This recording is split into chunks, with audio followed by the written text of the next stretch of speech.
Velkommen til Rig på Viden, en podcast om forskning i investering, finans og økonomi. Mit navn er André Thormann. Og jeg er Henrik Rasmussen. Does the pay what you want price mechanism work?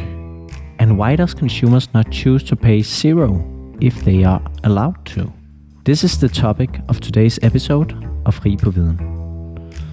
With me today I have assistant professor Jose Maldonado from the private university ITAM in Mexico City. Thanks a lot for participating. Cool. So Jose, can you maybe start by telling a bit about yourself and your career until now? Sure. So hello, my name is Jose Tudon. I'm an economist. I was trained at Chicago, and now I'm an assistant professor at ITAM Business School in Mexico City. And I work mainly on empirical industrial organization, empirical I/O for the econ folk, and two-sided markets and platforms. That's my thing. And maybe can you tell a bit about some of the research you have done until now through your academic career? What has the journey kind of been like? At the beginning, in the very early days, I did a bit of applied theory, which is mostly trying to argue without data, because there's no data, try to make some arguments without data about some phenomenon in the world. So that's how I started, and I started to shift slowly into empirical work, because I wanted to say a little bit more about what's happening in the world. And the empirical I/O field gives you the tools to connect theory and data in a very straightforward way. Well, not straightforward, but in a very natural way if you are coming from a theoretical background, from theory background. So that's kind of was my journey. And after the PhD, I started working with structural demand systems. So I started analyzing this question, which is about net neutrality, so network neutrality. That was the main thing that I started working with. And the question is net neutrality good or bad? So in Europe, for example, you do have net neutrality. In the US, the regulations are back and forth between setting net neutrality and getting rid of it.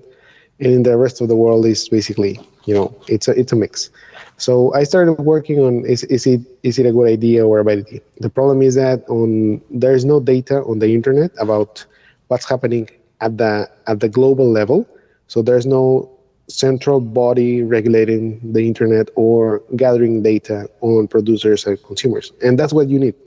You need data of what's being consumed, what's being produced, and some sort of global measure of congestion or traffic and infrastructure investment.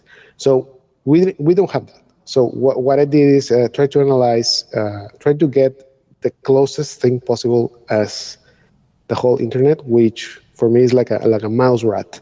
My mouse rat was Twitch.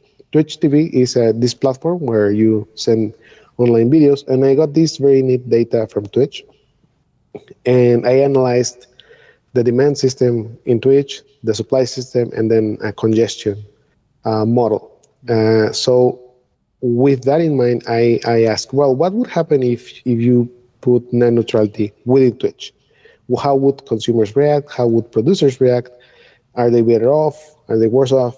And that's basically the start of this paper that I'm talking about.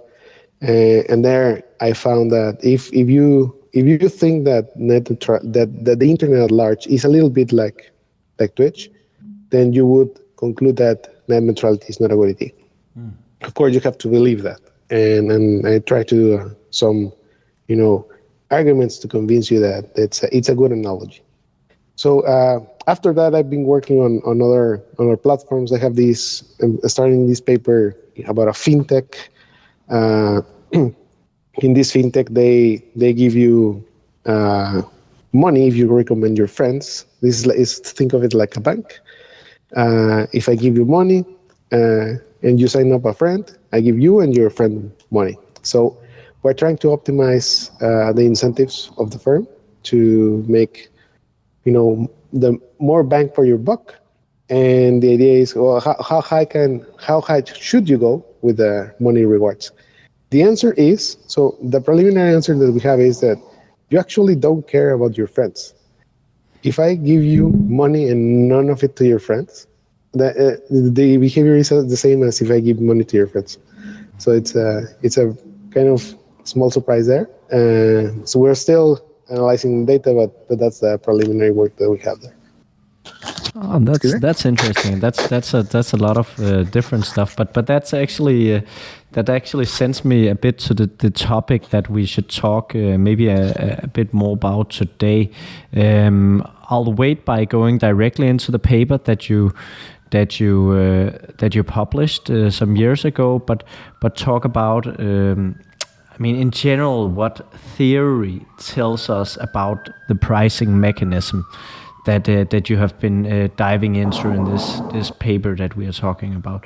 So can you maybe, as an introduction, tell us a bit what economic theory in general tells us about pricing and how to set a price? So there's this whole field, very general field called price theory. And price theory is about a lot of things. One of it is what information do prices gather in general in an economy, how firms use prices, and how consumers use prices to make informed decisions.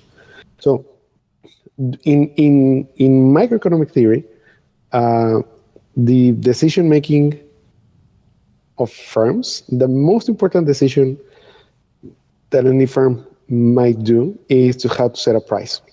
And basically, since you are taught in Eco 101 how to maximize profits, that's your rule to set prices.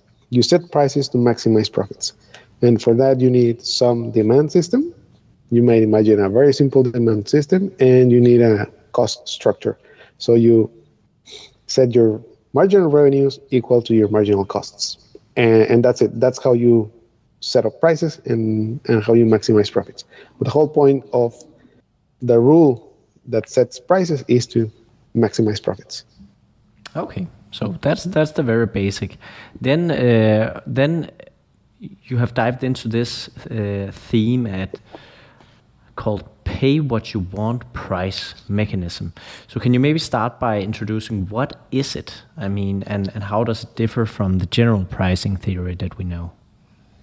Right. So pay what you want pricing is essentially what you hear is that a firm, when it sets pay what you want pricing, it allows the consumer the freedom to choose whatever the consumer wants to pay. So say that you set up an ice cream shop, you sell ice cream, and you say, oh, yeah, pay what you want. And the consumer can pay absolutely nothing and get away with the ice cream, or can pay, $1 million and get away with the ice cream. So that's essentially the pricing mechanism. And how common is this concept? Because, I think we know it from some branches, but it's not like in an ice cream stall, for example, we know it from, right? So it's fairly common. So many firms have experimented with it at some point, sometimes as a marketing ploy. Panera Bread is one of these famous brands, famous chains. There are movie theaters, local movie theaters as well. Radiohead sold an album with Pay What You Want. But what is most, in my opinion, underestimated is the creator's economy. So as I said, there are many experiments here and there, many. But the biggest part of the Pay What You Want economy is YouTube creators, Twitch creators, Facebook creators, who essentially are creating content for free unless you tip them. And this tip that they get, these subscriptions, these donations, this is essentially Pay What You Want. So this is the biggest part of the economy, and I think it's a big deal, because the future is more and more going towards creators economy. You ask any kid now, what do you want to be when you grow up? Like 20 years ago, they would say astronaut. Now they say, I want to be a YouTube creator.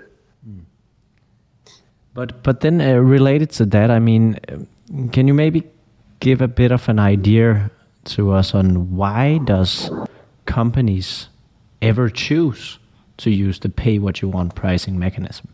And how can a company not know what the real price is or should be? Right. So the why part is essentially why I wrote the paper. So far there has been a lot of studies into why would consumers would pay a positive price. That's the first part of the mystery. So if you are allowed to pay zero, why wouldn't you do it? Like a rational, Homo economicus would say, I will pay zero, would just run away with the good. And part of some literature, part of scientific studies have tried to explain why would consumers pay positive price, and they have come up with a lot of explanations: altruism, warm glow, social concerns, traditions. Maybe you get ashamed of paying nothing. And this literature is a bit more old because some people have studied about tipping. Like, why would you tip on a highway restaurant? So it's basically the same thing.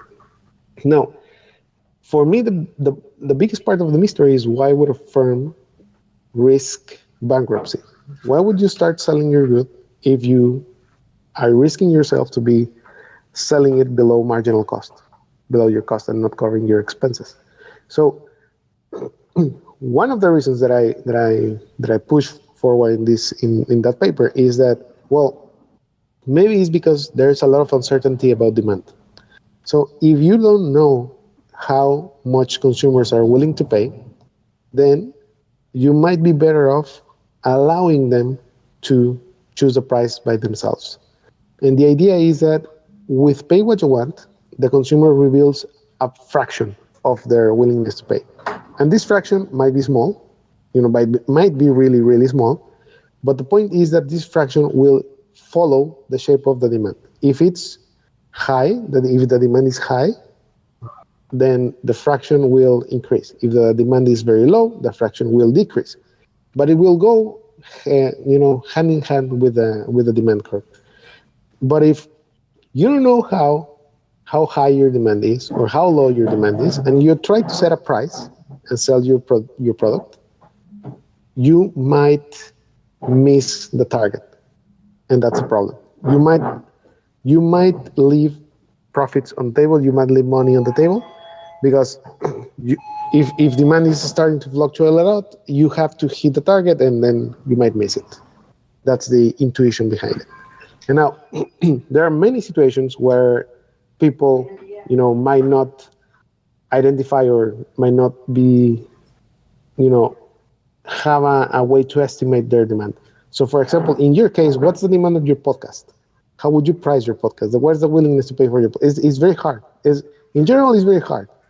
So in some markets, it's harder still. In the market for new products, say digital goods, a video game, it's very hard to know how much the producer is willing to pay for the first, couple of units.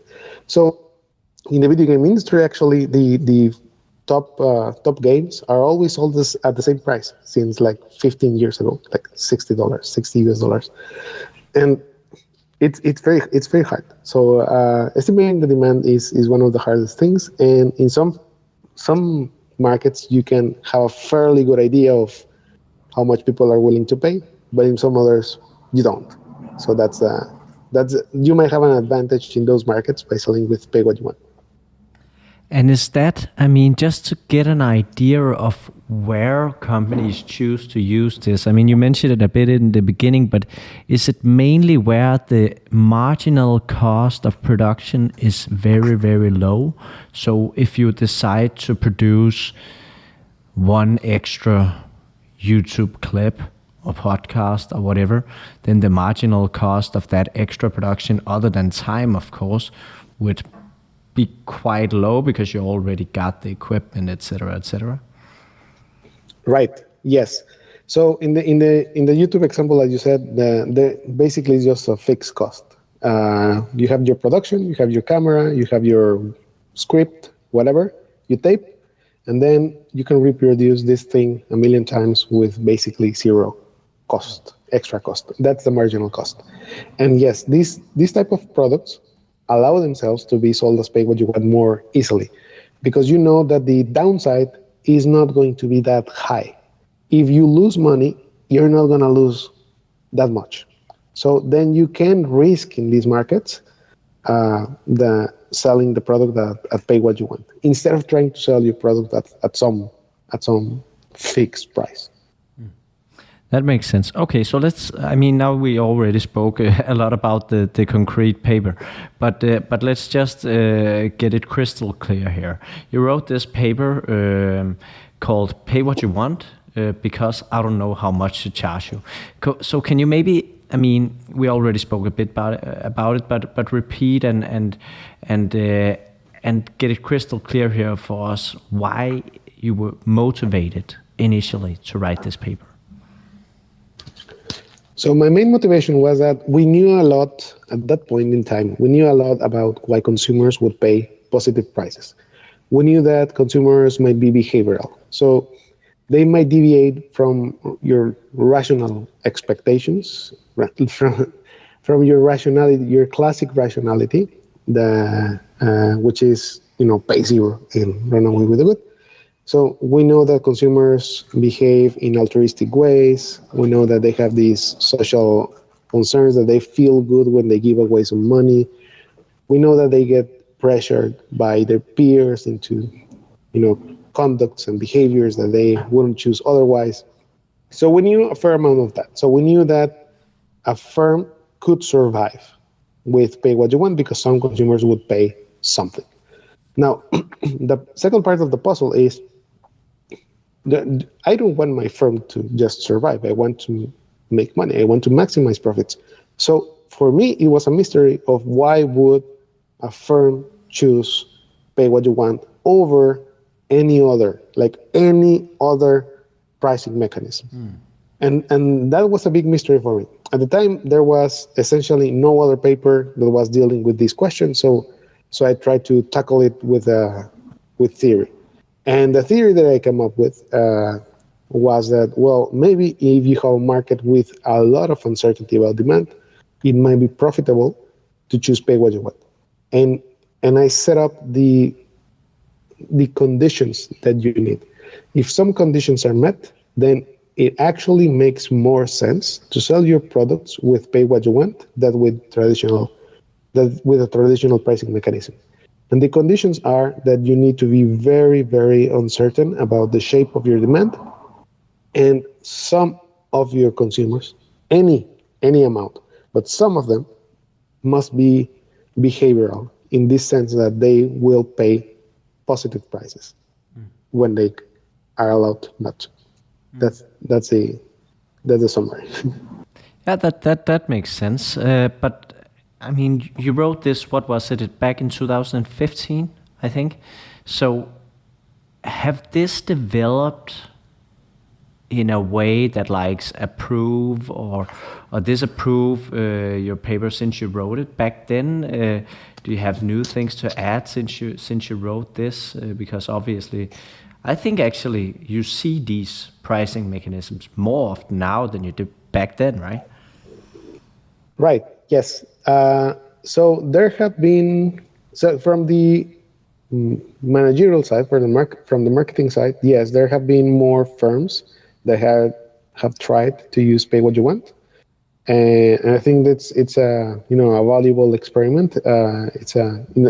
It really is a marketing ploy after all, but for some firms they are actually viable pricing strategies. So it's a legit strategy for some of them. And on the scientific side, there have been a couple of papers trying to look at this from the empirical side. So there have been some field experiments, but not a lot. That's the other thing that I want to say. There have still not a lot of papers dealing with this, but some of them are dealing it with on the empirical side. So they have found that yes, if you said pay what you want, you might be more involved into the product. You might be more. So they made this experiment about Twitch streaming, and they paid positive amounts. They were a little bit more involved with the product, and they were more consuming it a little bit more intensively. Those were the results, I think. Okay. So I'm just thinking, I really, it's still hard for me to get my head around why consumers don't pay zero. I mean, I understand the altruistic part. I also understand that there is kind of some read across from why we tip, which is at least, it's also often culture, right? If you go into a specific country, for example, Mexico, it's more normal to tip than in Denmark.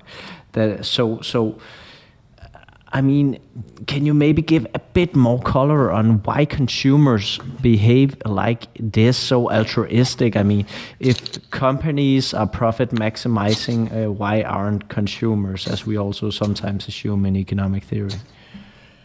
Right. So some consumers might go to the company and they say, well, I want to support the company. So I believe in your product and I want to support you. And I know I can go away with paying zero, but I'm going to pay a little bit because I trust in you guys. I want to support you. And they pay something.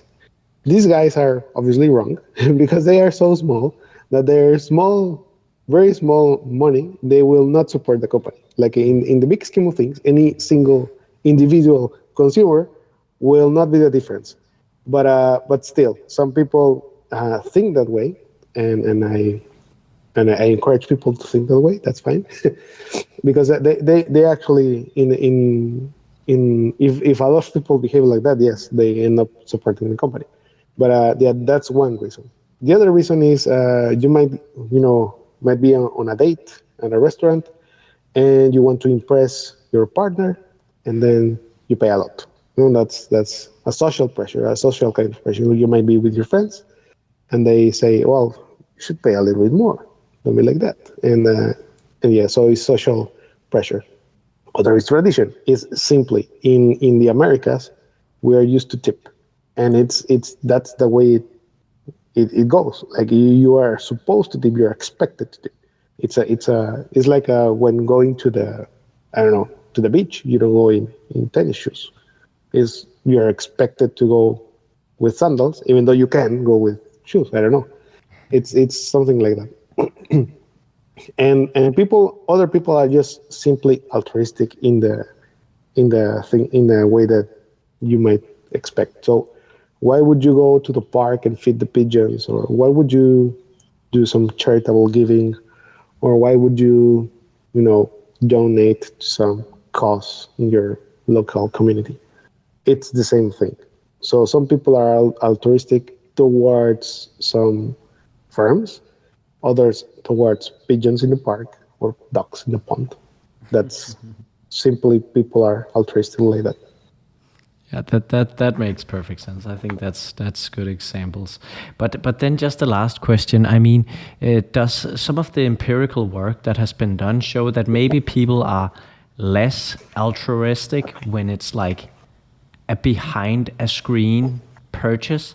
So I imagine if you don't have the social pressure because you're not sitting at a restaurant or are directly interacting with some producer, and I mean, if I were to do a purchase through the internet or Facebook or whatever, then no one would be looking, right? So does some of the empirical work show that people are less altruistic, pay more often zero in pay what you want pricing when they do it online, so to speak? That's perfectly right, and that's a challenge for digital firms and digital markets. And actually, so it's a challenge, but it's also a lesson. A lesson that this firm called Humble Bundle employed, for example. So at the beginning, so Humble Bundle is this website where you can pay what you want for video games and other bundles of books, like ebooks or stuff. So at the beginning, they were selling their products using pay what you want, but they realized that a lot of people paid zero. So sorry. So what they started to do, they started to show a cartoon of a man, like a broke guy on the street, saying, "Hey, can you please spare $1?" or something like that. And that humanized the process, because it's very true. If you cannot humanize so charitable giving and any pay what you want interaction is a very human thing. It's a very social thing. So if you take out the human component, you start paying zero. And if you can somehow put it back in, even if it's a cartoon, you will get a little bit more money of people because you humanize the process. So yes, it's a challenge, but it's something also that can be a little bit, addressed in some degree. Okay, interesting. I said last question before, but I actually just have one more. Just to be sure here, because I mean, my understanding of this concept is more like you also mentioned the marketing angle, right? That sometimes companies implement this as a marketing kind of strategy. But you also said some companies use this more permanently. Is this like primarily an introduction way to launch a product and get an idea of the demand curve? Or does some companies actually keep this pricing structure throughout their whatever lifetime of a product?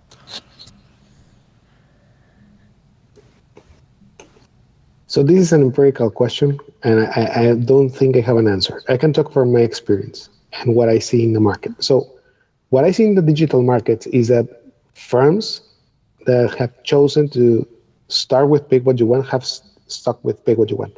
And I'm talking here about creator economics. So Patreon and all these platforms facilitate pay what you want, and they make a living out of pay what you want.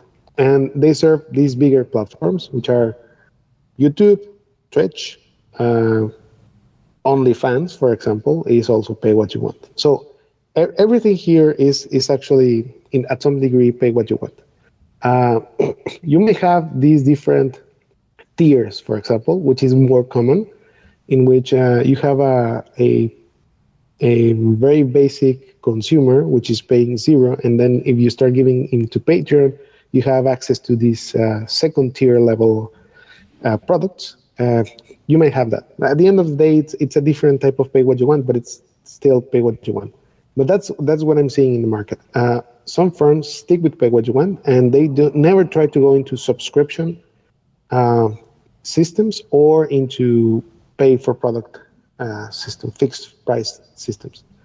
I think once a pricing mechanism clicks with the consumer will expect it, and the consumer will get angry and alienated if you switch the product or the pricing behind the product.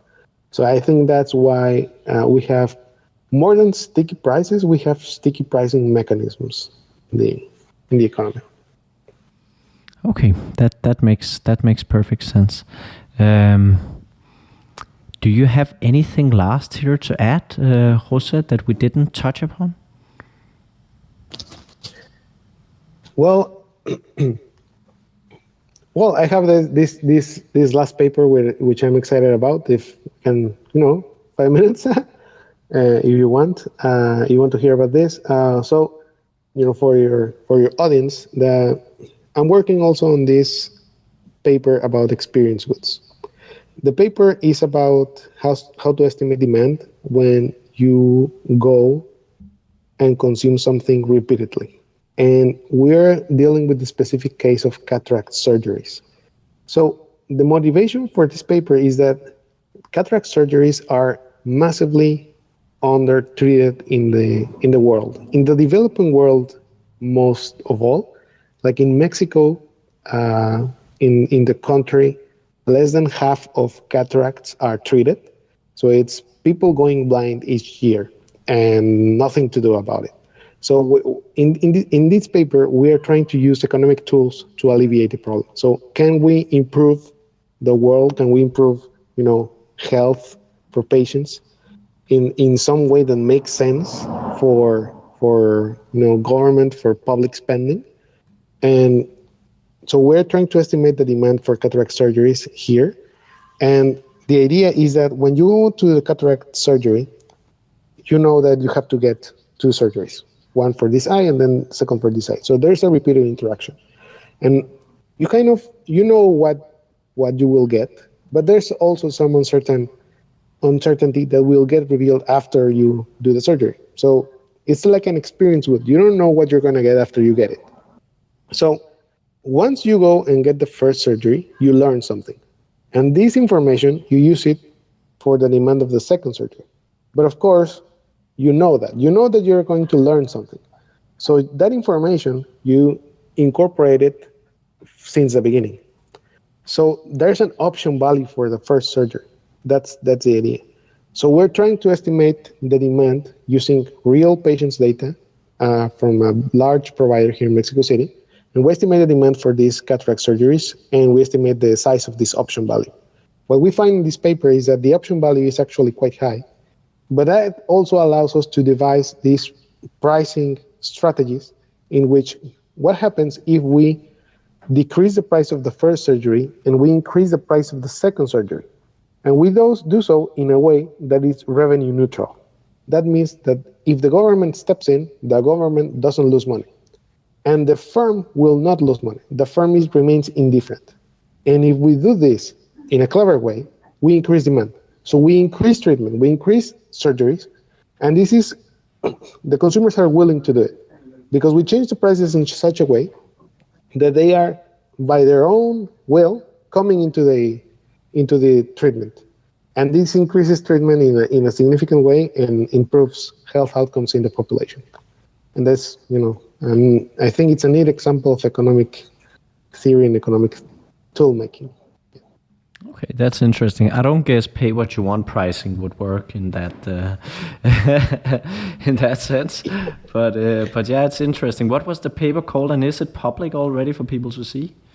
Yes, it's in my website. It's eye-opening products. That makes sense.